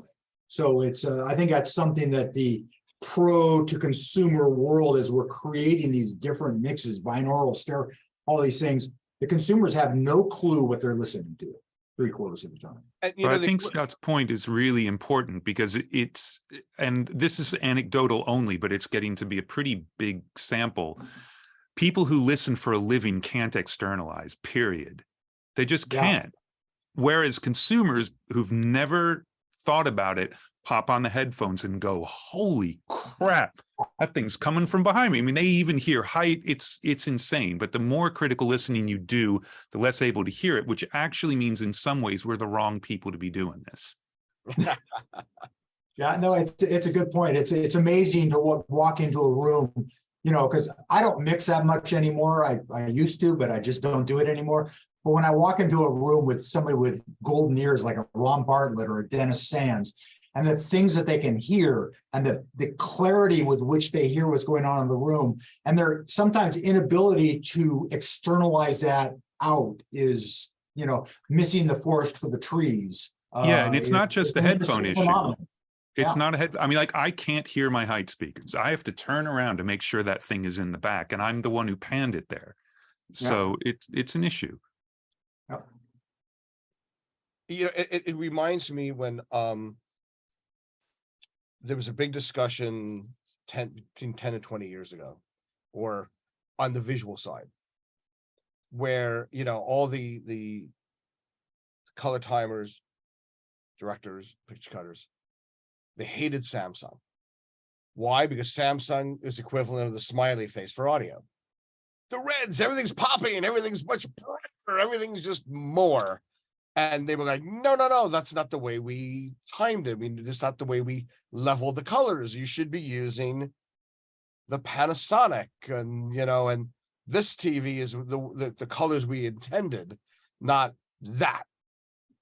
And then you go to Best Buy and your eyes look around and you saw that TV, and then you go, pretty shiny, color, color, color. And you go, I want that one. Because, oh my God, it just jumps out at you. And it's the cute little version of whatever technology. I think they're up to 8 and 16K, and you're like, whatever. There's equivalent of that with audio. I mean, there's a reason probably why Beats were popular, and certain headphones and certain things go, oh my God, it's great. I feel it, and I can with the music and with the effects, and it's more of what I want. It may not be what we intended. For what's, I think as a sound designer, I'll speak on that side. What's always tricky is I need to make things either very delicate or giant, big roars and all that. And like Bayer 770s, I hated them because they have no low end. They don't even translate on the low end, from my opinion. So that's something that if all of a sudden I've got a giant creature coming out with big footsteps and it goes,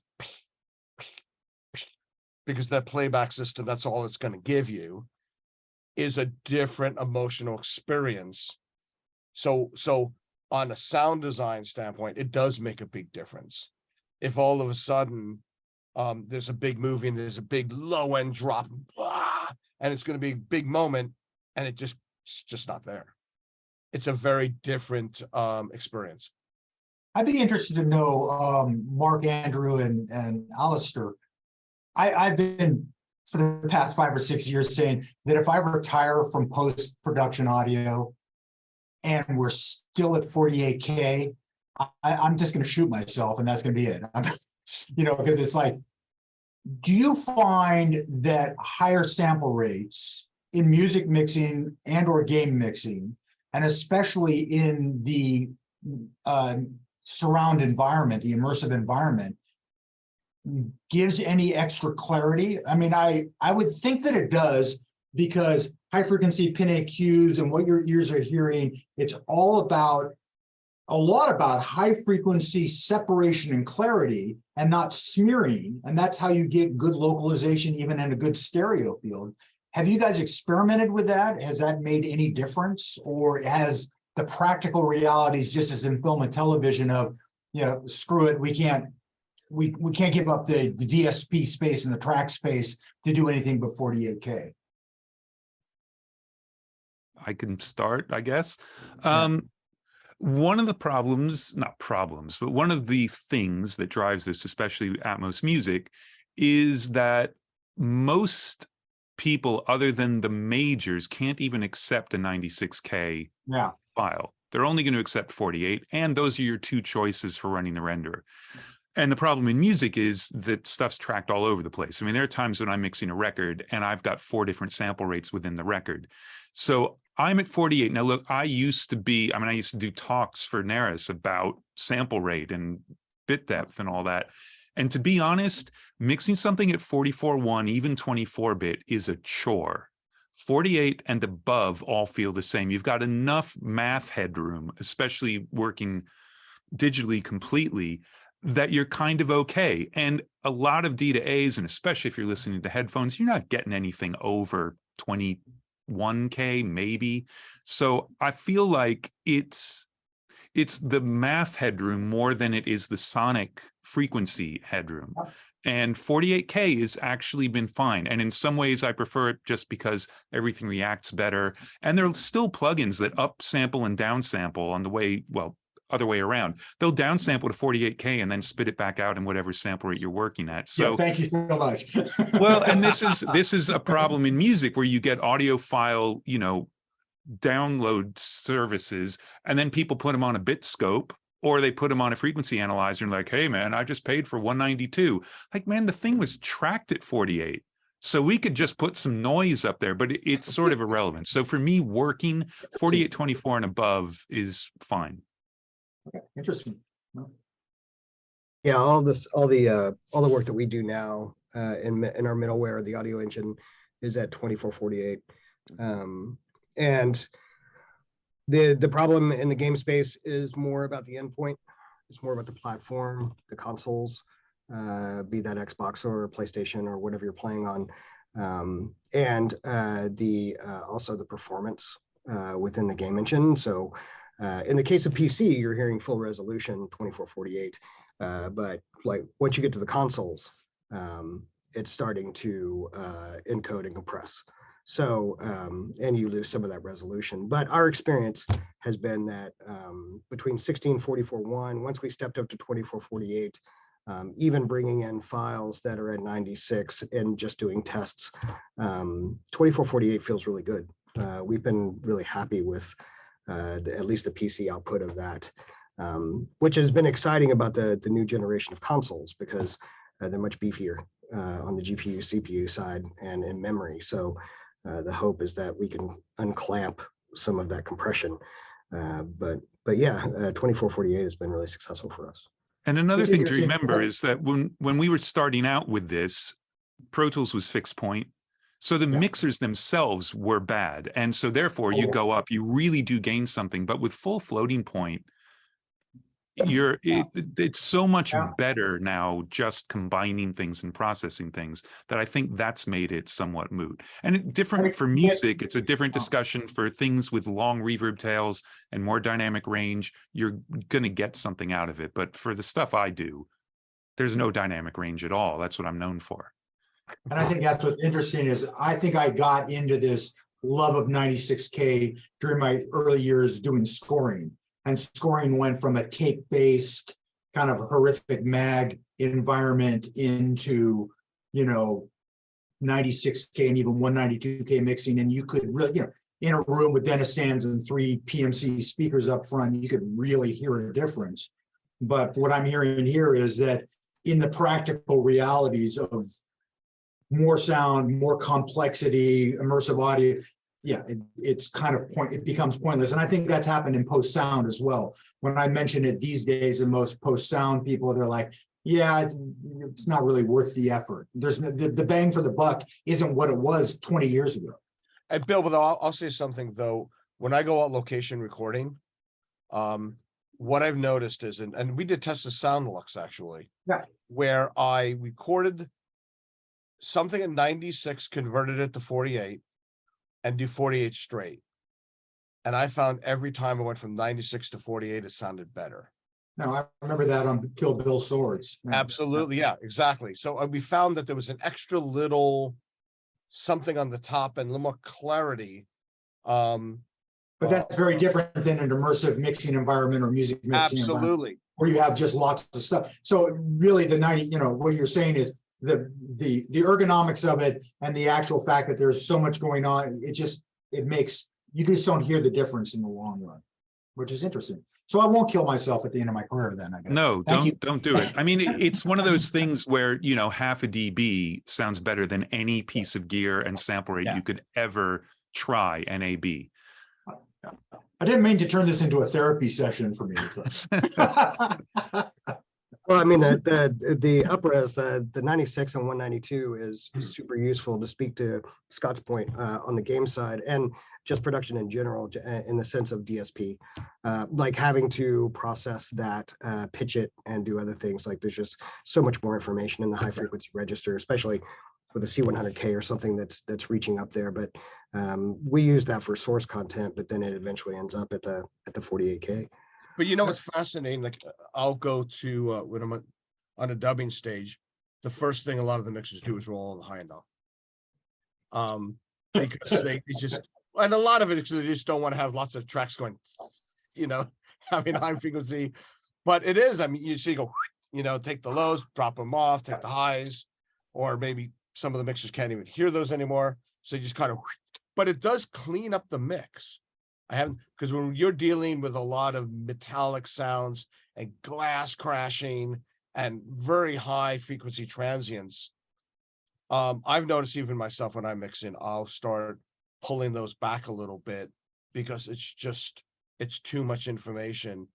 And I can even tell when I end up mixing stuff that I didn't design from other people, and I can hear there's a technique, though you see it in Fab Filter, where they want to get it, they want to have it come forward more, and they don't understand masking, so they're driving the high end. And then I, while I can't hear 20K, I can hear the artifacts of it. So I also automatically hear the sound. It's kind of a distortion, high end mush. And I go, I know exactly what that is. I pop Fab Filter on it. We're all the way up, 10K to 20K, massively boost. So, I think a lot of our colleagues and people are learning that sometimes boosting isn't the way, but cutting sounds to make room for other sounds. So I've been doing a lot of mixing. A lot of times game people come to me and I'll do help do the final mix. And I'm going in and doing almost a mastering. Let me take what you've done and make it sound better. And I've done that for a number of games. And a lot of times I see that where you'll go in and, a lot of it is just taking frequencies out, divoting up the music to let anything come through it, especially weapons and any kind of Foley and any kind of thing. So it is interesting. I think we're all learning there's different levels of experience. But it's great listening to the masters that are doing this. Scott, did you have a comment?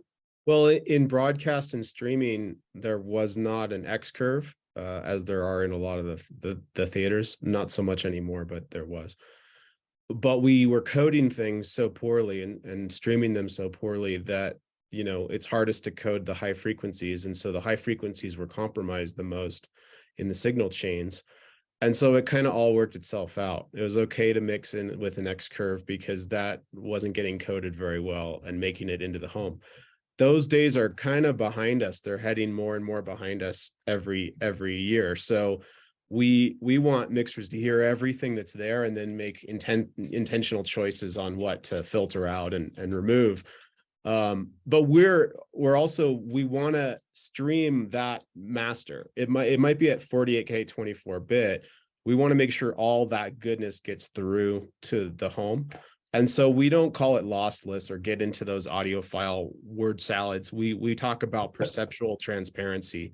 If a group of golden ear listeners in a scientific study can't tell the difference between the master and the compressed stream, that's good enough for me. The proof is in the pudding kind of test, as opposed to let's prove scientifically that this is lossless, which is, it's really not realistic to be able to stream like that. So we're getting there with 5.1 and stereo. 5.1's there for Netflix, stereo's there. An interesting question is, how do you make immersive perceptually transparent when it's scalable from stereo channels all the way to 916? And where's that bar? And then we're held back by the codec. So really interested and excited for AC4 and MPEG-H to proliferate in the ecosystem so that we can finally get closer to the holy grail for immersive, which is an object-based mix, making it all the way to the endpoint and rendering there, which we're pretty far from that right now, but it's good because there's a lot of fun work to do to get us there in the next couple decades.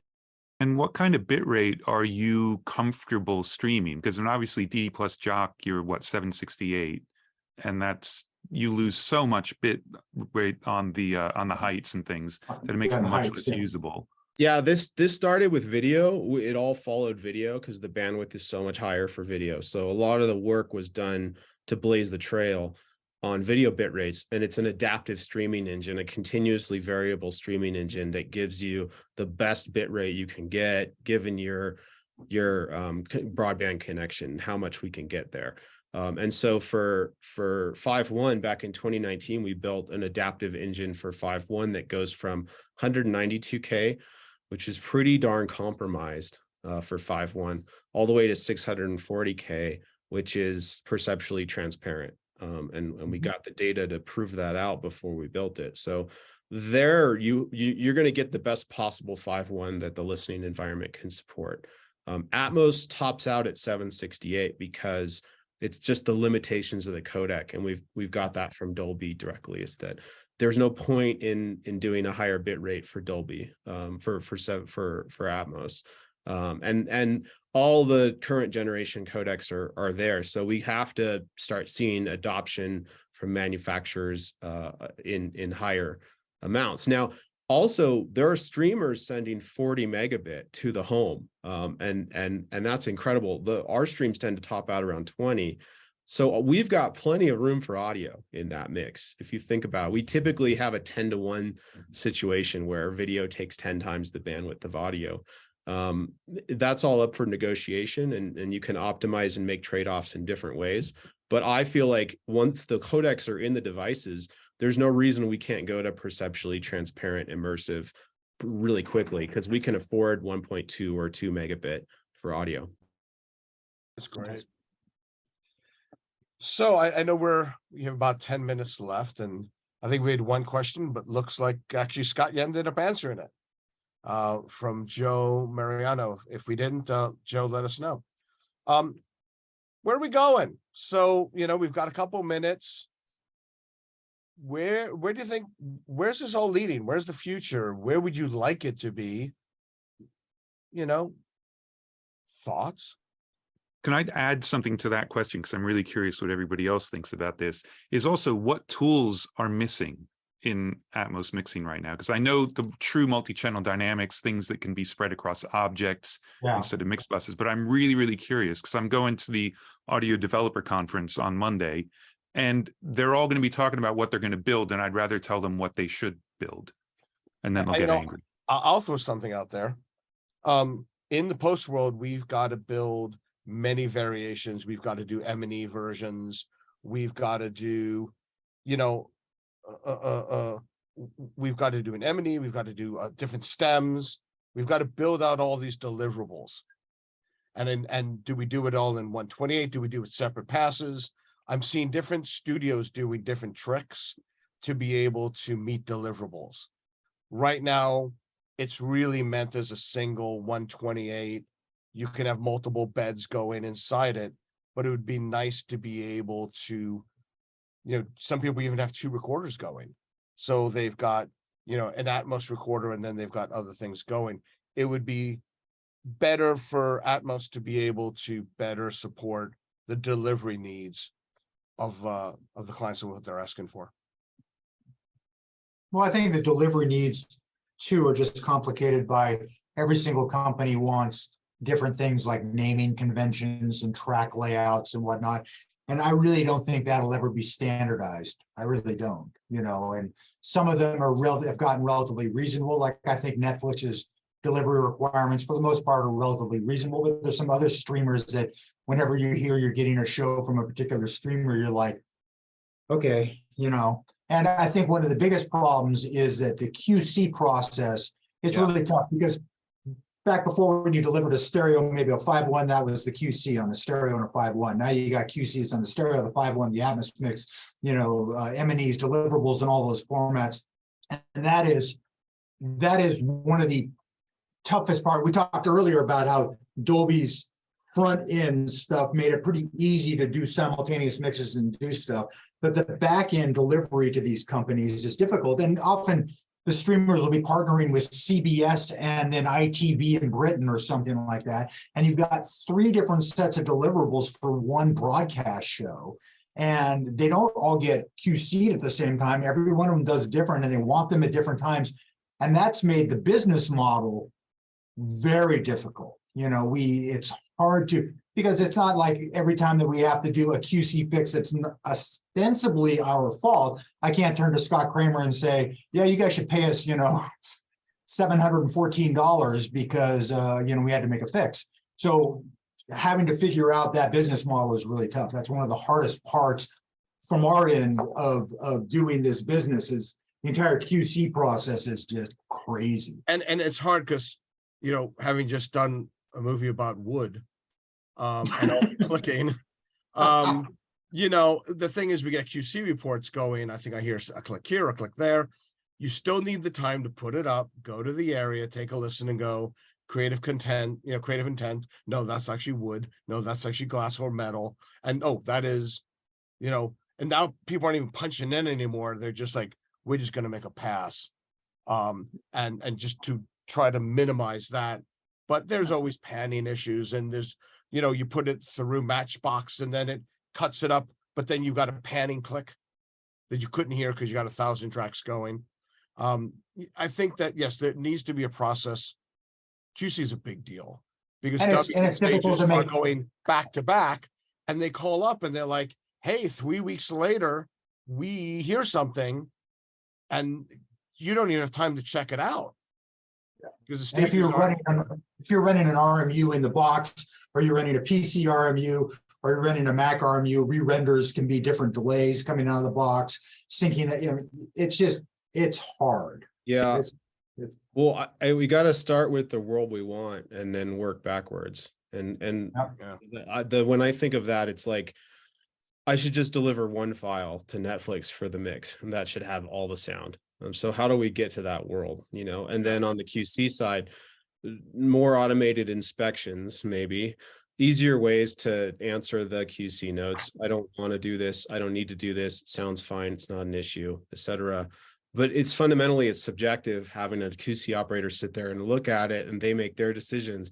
That's got to be a conversation, The thing about going to one deliverable, one file, is you don't have to QC anything that you derive from that one file. You just QC the one thing. So that's like, in terms of a pragmatic way to streamline things, that's what I'm thinking about. Yeah, and if Dolby, and they continue to develop DSP tools within the RMU to make that more and more possible, it's just not quite there yet. And that is the holy grail. Yeah. You're in the mix, you do the whole thing. What you're monitoring is the actual mixes. There's the tools in there to make the 5.1 and the 7.1 with compression. There's things to do with compression on objects and things like that. So that you can really just have a one-trick pony, hit the red button. And for studios and for record labels and everyone to work out the distribution end of that and the encoding platform end of that, it's really difficult. It's a lot of work, custom work.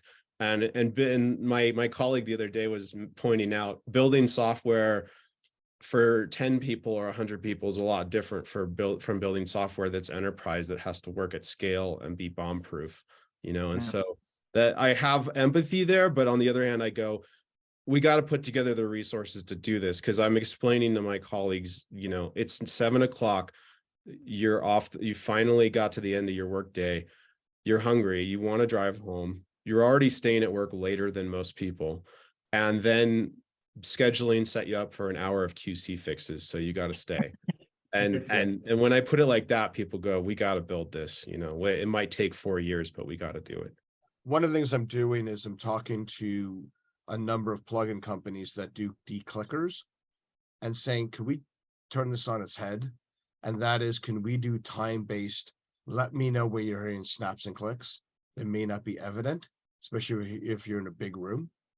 And all of a sudden, we can investigate those areas to say, wait a minute, there's something here before we ship it out. Let's just take a look at these 10 places that may not be audibly evident.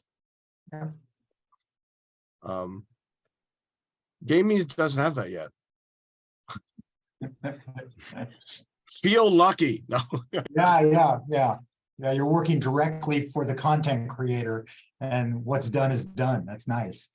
Is there anything immersively that you're looking forward to, that you're not looking forward to? I mean, we talked about, what's important, what's not, focuses.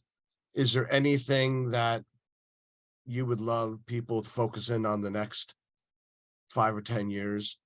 Like you said, Andrew, that will help you do things you can't do, or things you can dream about? Well, the stuff I dream about is actually people pushing consumer playback. That's it. Make people listen in a way that they're actually going to hear it. I think that the consumer electronics companies are where the focus needs to be next. Anything, Scott, that you see on the horizon? I know there's probably a zillion things you can't talk about, but I know that you're dealing with, taking stereo enhancement with Sennheiser, Ambio, stereo. Anything you want to discuss about that, or little things that, they may not be groundbreaking, but adds a little something, you know? Yeah, that's what we don't claim that spatialized stereo or transaural over two speakers is Atmos or is close to the experience of sitting in a theater. There's nothing like sitting in a theater with an audience and enjoying a film. But as much as we can think of it as a continuous grayscale of quality on the codec streaming side and on the playout side, and improve each part of that incrementally, that's what the goal is. And the biggest place where there's opportunity now is stereo, improving stereo with immersive audio, doing it in a really smart way that's conservative enough to be respectful of the underlying content. And to Andrew's point, I'm really excited to use the brand name and what comes along with that to have good relationships with OEMs, with consumer electronics companies, and help support better play out, because any amount of DSP to optimize a bad transducer is not fixing the fundamental problem, which is a really cheap speaker in a device that at the end of the day, no matter what you do with processing, it's not going to overcome that problem, you know? So how do we help? I'm in the Consumer Technology Association audio board, and we're always talking, how do we sell speakers to people? How do we get people to understand the value proposition of great audio? It's a big challenge because you don't have that Best Buy wall of TVs where you just look and pick the brightest one, you know, or the most colorful one. Educating consumers about, you're here and you have great headphones, but it could be this much better if you invest in a sound bar. And then I've noticed that a lot of those products, the price is pretty closely tied to the quality. So many sound bars from $100 to $2,000, and the nice ones really are much better than the cheap ones, which is, it's obvious, but I feel like with TV quality, you don't have to spend a lot to get pretty darn good quality these days. Whereas with audio, it's continuously variable. And so hopefully we can get more of that into the home, get those experiences into the home is the bottom line. And you have to have the content to drive that, because I mean, I know a lot of people who finally put stereo sound onto their computer when Mist came out, and there was no point in having it before that, completely driven by the content. Yeah, people are starting to know the content's getting so good for movies and TV in the home. All the streaming platforms have it. It's so good. It's so cinematic. It all started 20 years ago or whatever, premium TV. They're starting to know that they are missing something, and that's helping people make decisions. When I walk into random homes of family across the country and there's a sound bar, it blows me away. You know, people who don't identify as audio lovers know that they're missing something. So I think I'm highly optimistic about where it's going. Do you get arrested for walking into random homes? He's wanted in 4 states. Yeah. Well, it looks like we are actually at our point. We are at our 2-hour point.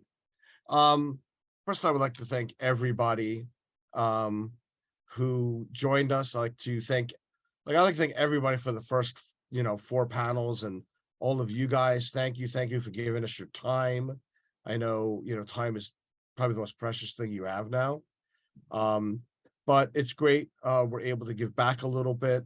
All of this is going to be or has been on the EIPMA YouTube website or YouTube site. I want to do my thank yous. So obviously I want to thank EIPMA. I want to thank you guys. I want to thank all the people that people don't know have helped create all this: Sherry Klein, Richard McKernan, Maureen Droney, Bernard Weiser, Karen Dunn, of course, for helping put this together, the people of EIPMA, as well as the supporting groups of MPSC and CAS. And these webinars have actually become quite popular. That's fantastic. And it's great that we have a lot of knowledge, and we also have a lot of questions.